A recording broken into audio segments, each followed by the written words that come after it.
ನೀರಾಗಲೇಲಿನ ಮೈಯ ಮೇಲೆ ಜಾರಿ ಹೋಗಲು ಗಾಜಾಗಲೇಲಿನ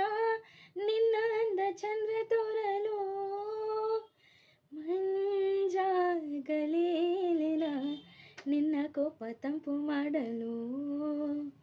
ತೇರಾಗಲೇಲಿನ ನಿನ್ನ ಹತ್ತುಕೊಂಡು ಹೋಗಲು ಕೇಳದೆ ದೇವಿ ವರ